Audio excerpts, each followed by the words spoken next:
El Señor esté con ustedes. En esta segunda parte del mundo árabe antes de llegar el Islam, tenemos que, según Carleton Booth,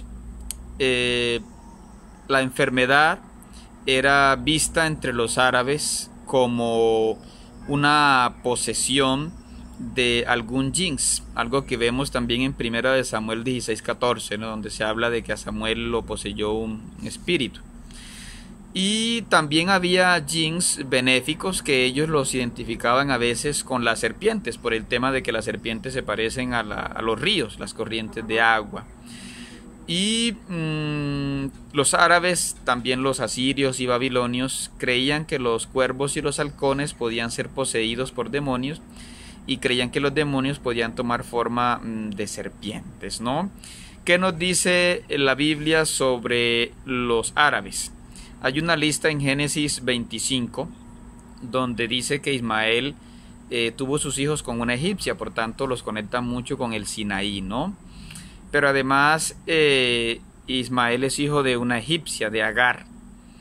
Y allí se nombran 12 patriarcas del mundo beduino, como Nebayot. Y los nabateos son descritos como arameos que rondan por el Éufrates y el Tigris y más tarde se establecen en Edom, es decir, una mezcla de árabes con arameos.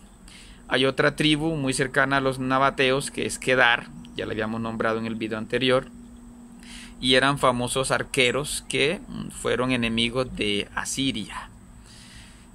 Otro pueblo es Abdel, que en tiempo de Teglat-Phalazar III eran gobernados por un tal Dibail y se ubica, según Isaías 21:16, cerca de Egipto. Otro líder es Mibsam, del cual no tenemos datos. Otra tribu es Misma, que los textos de Asurbanipal los llaman Isamme. Otra tribu es Dumá, que también es llamada Dumad en los textos cuneiformes y que se ubica al norte de Arabia, hoy se llama Dumad del Gandal. Otra tribu es Masá, que es llamada así también en los textos de Teglat-Phalazar III, cerca de Teima. Otra tribu es Hadad, que no se sabe dónde queda.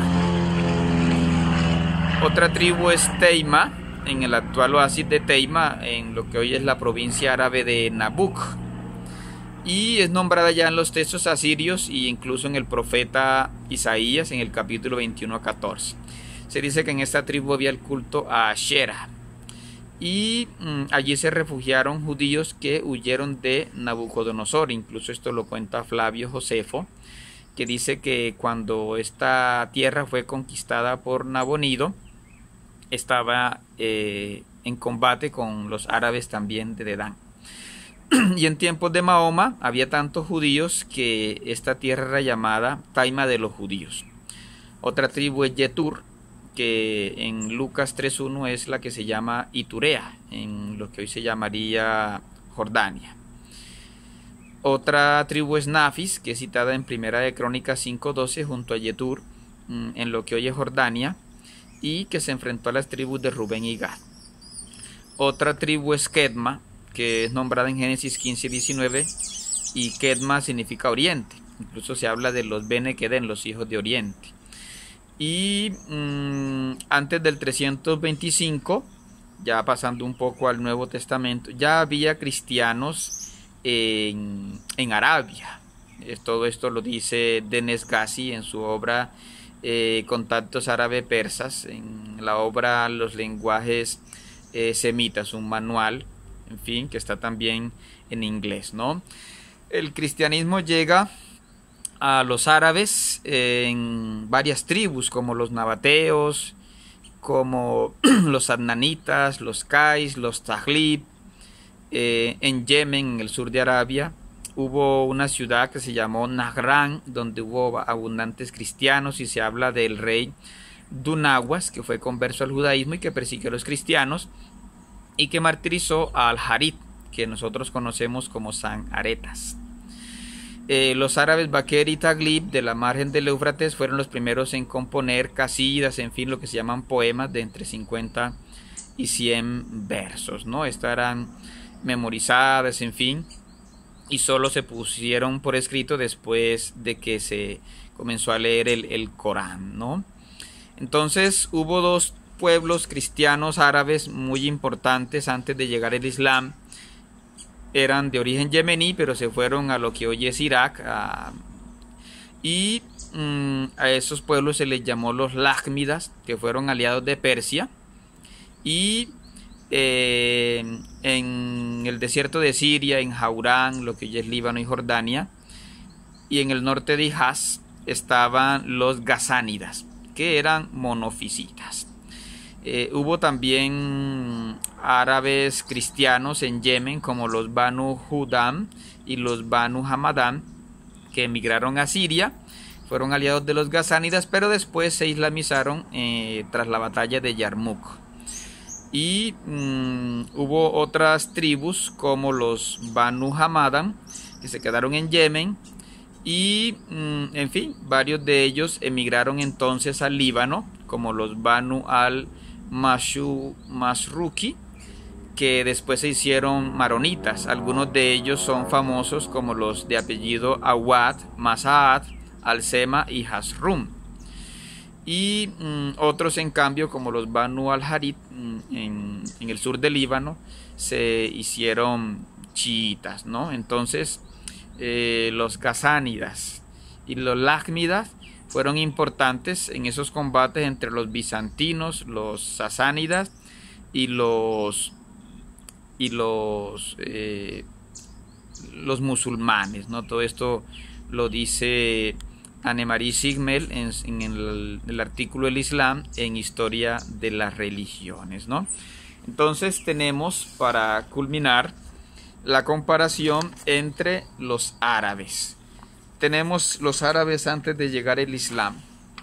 En su parte oral, en su parte de tradiciones, los árabes preislámicos tenían sobre todo los valores de valentía, hospitalidad, venganza.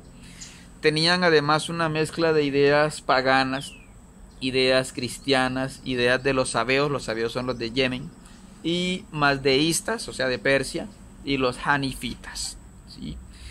El Islam, en cambio, va a recoger un poco esto, pero le va a dar todo lo que Mahoma dice a través del Corán y lo que llaman la sunna, ¿no? Las tradiciones. En la parte de textos escritos, ellos no tenían un escrito como los judíos, sino que tenían un sidik o derecho y las costumbres tribales, mientras que el Islam va a tener el Corán y la Sharia, ¿no? Y todo eso que más adelante, cuando hablemos del Islam, detallaremos. Sobre cómo se consideraban ellos como pueblo, pues ellos distinguían básicamente era beduinos o nómadas, felajín o campesinos, y beladín o citadinos, eran sobre todo los comerciantes también, ¿no? Hoy en día todavía los habitantes del campo de Egipto se les llama felaj. Ellos tenían organización tribal en reinas y reyes, y los líderes de los pastores eran los sheikh, algo que también en el Islam va a haber, ¿no? Pero ya el Islam va a hablar de pueblo, del Dar Islam, es decir, la tierra del Islam, ¿no?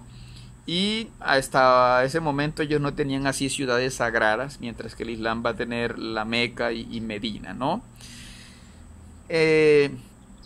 Habíamos visto cómo ellos miraban el ser humano. Hablan del Insan y Adam, o el ser humano, un ser humano que tiene nafs, un poco parecido al hebreo, que habla del nefesh, el nafs, y la lahm, o carne.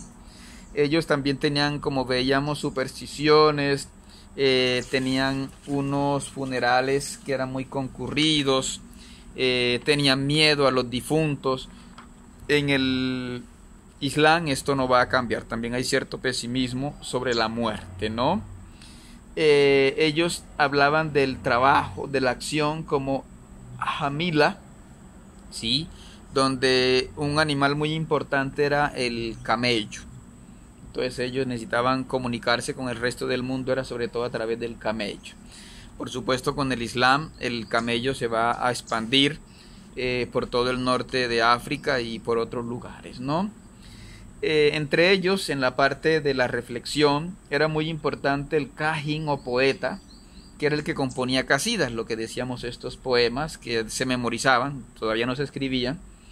Entre ellos no era mucha costumbre en la escritura. Y entre ellos era muy importante por eso el rawi o recitador. Nosotros diríamos un poeta, pero recordemos que uno componía y otro recitaba. Es un poco lo que se ve también en algunas partes de las Mil y una Noches, ¿no? Ellos destacaban mucho con la sabiduría que era concisa, es decir, proverbios, frases al estilo de los persas. Ellos hablaban de su fe como imán o fidelidad.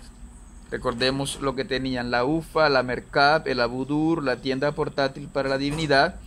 Se dice que tenían muchos amuletos, ayunos, limosnas, betilos o ídolos de piedra. Tenían árboles sagrados, procesiones en la Kaaba, también las tenían antes de llegar el Islam. Creían en jinns o espíritus y tenían brujos o adivinos.